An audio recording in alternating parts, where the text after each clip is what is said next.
Hi friends, இன்றைக்கி in my பிளேட்டில் chicken gravy எப்படி பண்ணுறதுன்னு பார்க்க போகிறோம். தேவையான பொருட்கள்: மஞ்சள் தூள், மிளகாய் தூள், மல்லித்தூள், இஞ்சி பூண்டு விழுது, ஏலக்காய், பட்டை, கிராம்பு, வளைகுடா இலை, சின்னதாக நறுக்கிய பெரிய வெங்காயம், சின்னதாக நறுக்கிய தக்காளி, மிளகு, சோம்பு, சீரகம், தேங்காய், உப்பு, மிளகாய் தூள் போட்டு ஊற வச்சிருக்க கோழி துண்டுகள்.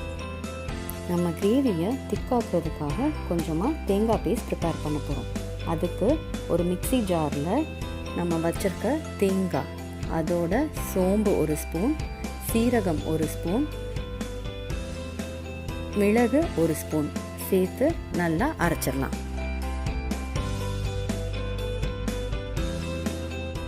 இப்போ அதை நான் 2 தடவை அரைச்சி பார்த்ததில் இன்னும் குறக்குறந்தான் இருக்குது. ஸோ அதனால் அதோட நான் கொஞ்சமாக தண்ணி ஆட் பண்ண போகிறேன்.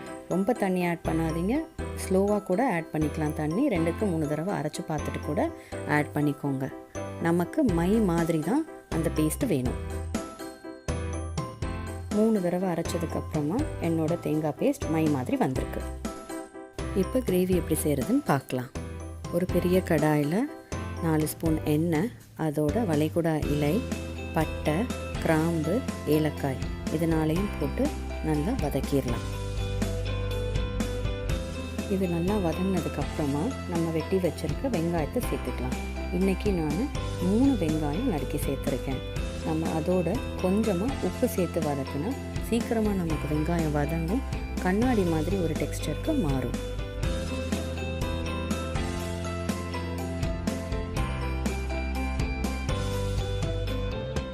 வெங்காயம் நல்லா வதங்கினதுக்கப்புறமா நம்ம அரைச்சி வச்சுருக்க இஞ்சி பூண்டு விழுது அதோடு சேர்த்துடலாம்.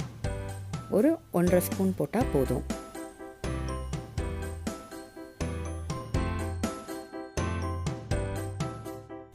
இஞ்சி பூண்டு விழுது நல்லா வதங்கினதுக்கப்புறமா 1.5 ஸ்பூன் மஞ்சள் தூள், 2 ஸ்பூன் மிளகாய் தூள், 2 ஸ்பூன் மல்லித்தூள் இது 3ஐயும் சேர்த்து நல்லா கொஞ்சம் நேரம் வதக்கிடலாம்.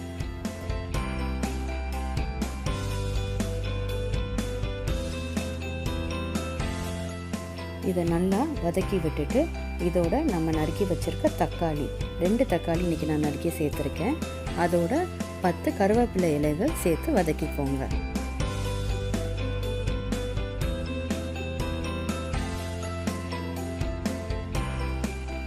நம்ம கோழி கிரேவியோட மசாலா நல்லா வெந்து அது கொஞ்சமாக எண்ணெய் விட்டுட்டு வர ஆரம்பிச்சிருச்சு. இப்போ நம்ம ஏற்கனவே ஊற வச்சுருக்க நம்மளோட கோழி துண்டுகளை இந்த மசாலாவோடு சேர்த்து நல்லா பெரட்டி விட்டுருங்க. இன்றைக்கி 1/2 கிலோ கோழி மட்டும்தான் நான் இந்த மசாலாவோடு சேர்த்து கிரேவியாக பண்ண போகிறேன். கோழி சேர்த்ததுக்கப்புறமா நம்மளோட மசாலா கொஞ்சம் கெட்டியாயிட்டு வர மாதிரி இருக்கும். அதனால் கொஞ்சமாக தண்ணி சேர்த்து பெரட்டி விட்டுக்கோங்க.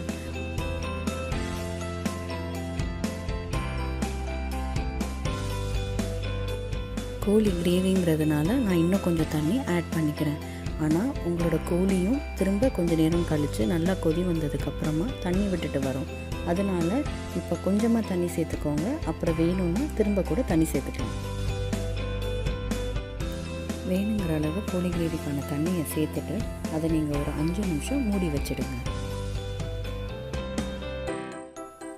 இப்போ 5 நிமிஷம் ஆயிடுச்சு. நம்ம கோழி கிரேவி நல்லா கொதி வந்து நம்மளோட மசாலாலாம் ஆல்ரெடி அந்த கோழியில் இந்நேரம் சார்ந்திருக்கும். நான் ஏற்கனவே சேர்த்த தண்ணியை விட இப்போ நம்ம கோழியிலேருந்து தண்ணி நிறையா விட்டுட்டு வந்திருக்கனால தான் கிரேவி இப்போ கொஞ்சம் தண்ணியாக இருக்க மாதிரி இருக்குது. இந்த சமயத்தில் நம்ம ஏற்கனவே அரைச்சி வச்சுருக்க நம்மளோட தேங்காய் பேஸ்ட்டு அதை இதோடு சேர்த்து கிண்டி விட்டுருங்க.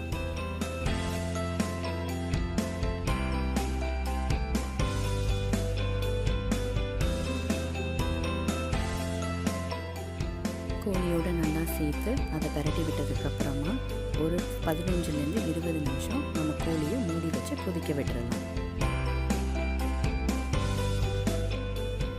டாடா, நம்மளோட கோழி கிரேவி இப்போ ரெடி ஆகிடுச்சு.